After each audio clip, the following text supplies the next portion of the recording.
These cute animals, but they slowly get worse for your health.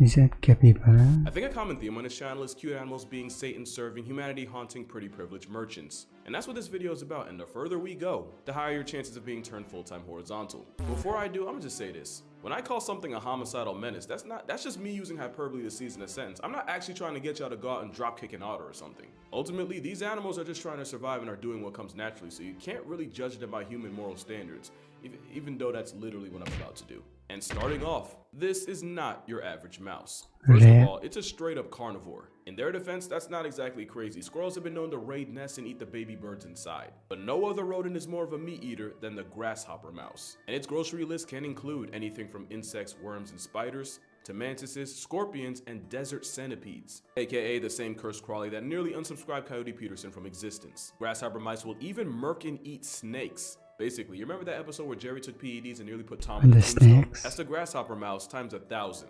This mighty mouse even developed a resistance to the crippling venom of ops like the Arizona bark scorpion. Not only can they tank hits that would flatline animals 100 times their size, this rogue rodent shuts down the pathways the toxin takes to Actual immunity, that's pretty cool. cause pain. Meaning, this mouse essentially evolved to be impervious to the pain caused by venom. It can feel pain, it's just not gonna come from a scorpion. That's not even the only thing about them. These mice stalk and hunt their prey exactly like cats. This homicidal hamster will even howl after catching a body to mark their territory.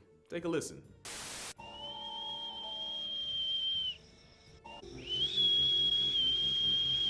So imagine being a scorpion, right? Oh, that was loud. Millions of years of evolution, your ancestors were apex predators and you have biological warfare on your side. All that for a pint-sized weremouse to be your downfall. Not even other mice are safe. Grasshopper mice regularly eat other rodents, and cannibalism is not off the table. In fact, there was a story of a scientist keeping a grasshopper mouse and making the mistake of leaving it alone with a lab rat 5 times its size. In the few minutes he walked away and returned, there was one less mouse and the #1 suspect feeding on the carcass. Proof that even the most innocent looking platter can serve death.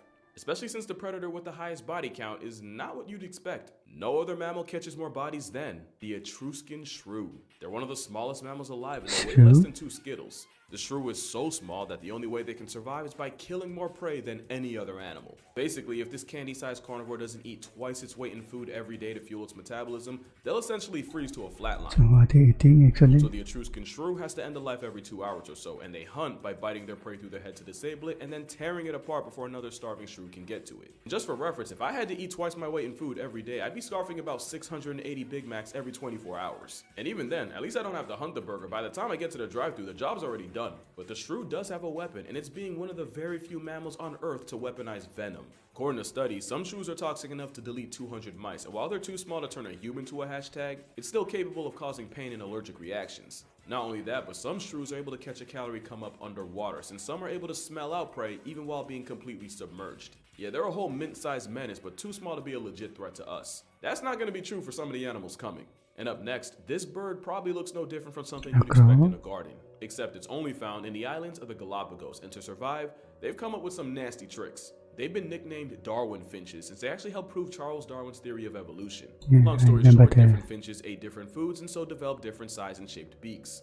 One finch evolved to finesse an easy meal by pecking at the skin of bigger birds and drinking the blood that spills out. They're just kind of bad. Are birds even f***ing real? And scientists believe up to 10% of this flying leech's diet is seabird blood, and their favorite victim is a bird called the booby. Don't laugh, it's not funny. It's not funny.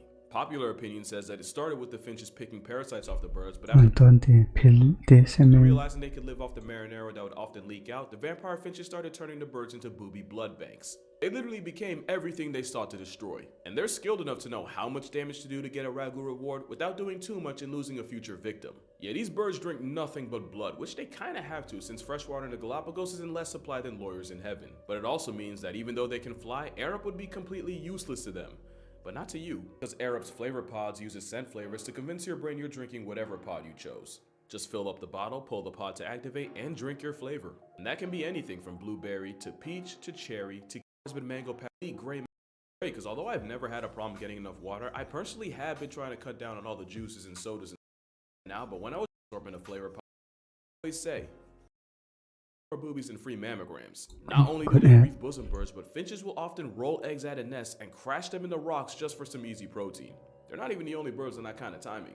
The New Zealand Kia will use that Swiss Army knife of a nose to cut into sheep and eat the fat right off their backs. And sometimes they freak the sheep out so much they yeet themselves off a cliff trying to get away. But at least the Kia and the vampire finch are only harmful to your mental. From here on out, that is the last time that statement will be true, because this live-action plush toy is also on the short list of venomous mammals. The slow loris is a Southeast Asian primate armed with toxins that can do very real damage to a human. They have a gland on their arm that produces a chemical that becomes highly toxic when mixed with saliva. Fingers are kind of weird. So when this imitation lemur sees you and puts its hands up, it's not a sign of surrender, it's a promise to ascend you. We talking straight soul eviction. In 2012, a biologist was bitten by a slow loris, and this was him after 1 hour, and this was Buddy after an hour and a half. Since the toxins contain chemicals similar to cat allergens, this venom monkey can trigger anaphylactic shock in people, making it the first animal here that can perform landscape work on your family tree. We used to think this malicious muppet used venom against predators, but it turns out it's for friendly fire. They usually use it in fades with other lorises, and the flesh-melting toxins can cause necrosis, meaning the loser loris can lose an eye, a toe, their scalp, and even part of their face. It's so bad that one of the most common causes of loris life retirements is getting bit by a rival. An 8-year study done on about 80 slow lorises found that over 20% of them were seriously maimed in conflicts, with some missing eyes, ears, fingers, toes, and more. It's nasty work, and it puts the slow loris on the very short list of animals that use venom against their own kind.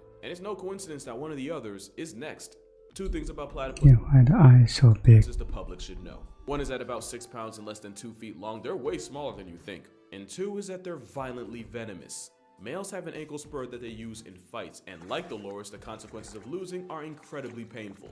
In 1991, Australian veteran Keith Payne was struck by a platypus, and in his own words, the immediate pain was far worse than getting struck by shrapnel. And it only got worse. The excruciating pain didn't go away after a month, even after he was shot up with morphine. And just how much pain are we talking? Well, according to him, just the weight of a warm towel on the sting caused incapacitating agony. Even 15 years after, he claimed to still be in discomfort, and this guy wasn't sweet or nothing. He actually earned the highest honor of the British Armed Forces for his performance in the Vietnam War. Same guy apparently got folded by a beaver otter cosplaying as a duck. And it's because platypus venom manipulates nerve cells to trigger pain in a way that can have you down horrendous for weeks, and not even enough morphine to roofie a rhino can bail you out. That's how you know Perry had love for the doof. He could have had a pharmacist every flavor of up if he wanted to. That's why if you see 2 male platypi fighting, you'll often see the loser spend days rolling around and scratching. That's a platypus in crippling agony, and you can expect the same symptoms if you F around and find out with the next animal, even though it's barely an inch long. Most people know why playing with a Portuguese man-of-war is bad for your health. You heard me say most. The man-of-war is notorious for excruciatingly painful stings that they inflict on thousands a year. Not only can it cause nasty welts like this, in worst case scenarios, it can trigger severe allergic reactions that can block your airways and suffocate you. Most people know not to touch them, but a lot of those same people would do this. This is Glaucus atlanticus, and more specifically, it's a tiny sea slug nudibranch. Stop touching this And what venomous. these boneless snails do is steal poison from other animals like anemones by eating them and storing the toxin in those weird fingertips growing out of their back. It's cultural appropriation, but with poison, and the Glaucus does it to the man-of-war. Which is why even though a 2-inch Glaucus is an overachiever, holding one and getting stung can lead to nausea, vomiting, allergic reactions, and you guessed it, pain. In fact, many think because the poison they steal is so concentrated, their sting is actually more powerful than the jellyfish understudy they take it from. Moral of the story, this is what it looks like to put a dent in your family's bloodline. Pro tip, if an animal's that small and goes out of its way to be seen, touching it's a great way to see your ancestors. I couldn't find a case of someone being seriously hurt by this tiny assault slug, so it's another example of an animal being too small to truly punish ignorance as often as they could. Completely different from the animal up next, because real talk, if you haven't seen them in person, you would not believe how big they actually get. We all know Steve Irwin, may God rest his soul, and his son and shadow clone, To understand about very colorful Robert elements. Irwin. Just like his father, Robert got the same animal lover's gene, but there is one animal he's terrified of, and you probably never guess it.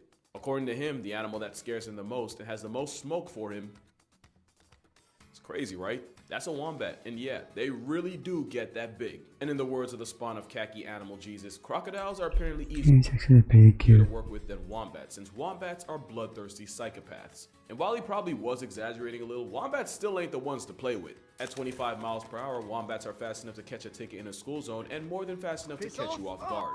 They have a tough, cartilage-reinforced butt that they use to crush the skulls of their enemies against their burrows. Yeah, getting your life subscription terminated through twerking is a possibility if you're an op to a wombat. But more importantly, they have jaws more than capable of tearing chunks out of your ankles and calves, which is what these furry bowling balls usually go for. Victim Carrie Evans was hospitalized with over 20 bites and lacerations after she was mauled by the evil bulking twin of the quokka. And in 2020, a family nearly got squad wiped by a wombat after the one they were raising for a TV show turned on them, mauling his owner and handing out Why are they raising this wild animals? to any kin that tried stepping in without prejudice. Buddy almost folded 4 generations of people, and it took a whole axe to get him to act right. And that's not even mentioning the damage an angry fur meatball can do to your car. Moral of the story, if anyone in this man's bloodline don't rock with him, neither do I. The problem is, 99% of the population rocks with pandas and forgets it's still a bear that was made after the printer ran out of color. It's still a bear, and you can have a panda bear, a Yogi bear, or a nose candy bear. If it ends in a B-E-A-R, you'll be last seen in an ER, if you even get that far. So fun fact, gorillas have a stronger bite force than grizzly bears and can crack a coconut, and that's because they spend so much of their time crushing vegetation.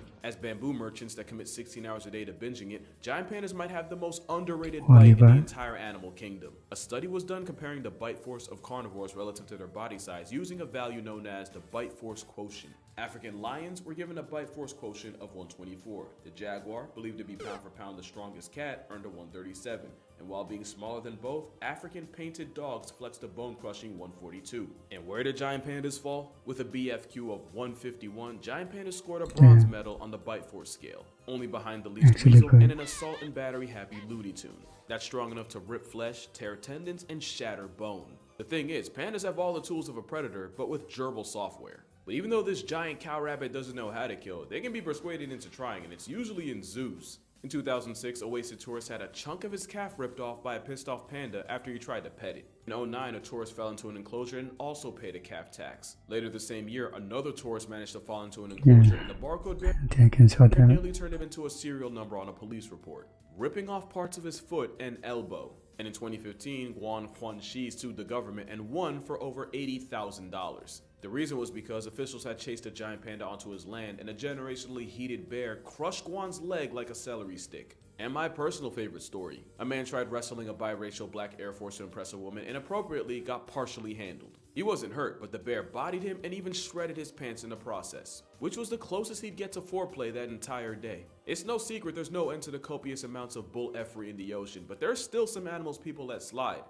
especially if they've been in a movie. One of these fish can do you dirty, and this time the clown's not it. The regal blue tang is actually venomous with caudal spines sharp enough to slice open skin, and when threatened, they'll whip their bodies from side to side. It's like a junkie waving a broken bottle at you, and the deep lacerations it can cause are almost guaranteed to get infected. And thanks to a certain Pixar movie, there's at least one kid out there that got a bacterial infection just because Ellen DeGeneres played a fish well. Not only that, but the blue tang is toxic to humans and can cause ciguatera poisoning to the people that eat it. An even worse mistake when people try it with the next animal. Don't mess with the colorful animals. Because the cute derp guppy is one of the most poisonous things alive. The tetrodotoxin in one pufferfish can bury 30 people. It's about 1,200 times more toxic than cyanide, and there's no actual antidote. All that and Mrs. Puff's ex is still considered a delicacy. The fugu blowfish is a prized dish in Japan, but it's also Russian roulette because if the why would you even want to eat that? chef misses by even 1/10 of an inch, it's the customer that gets cooked. Here's what would happen if you got poisoned. In about 10 minutes, your mouth would go numb and you would start to feel dizzy and unreasonably tired. You'd get an overwhelming headache to go with nausea and it'd slowly get harder and harder to breathe. Eventually, you'd get so exhausted you'd fall asleep and likely never wake up.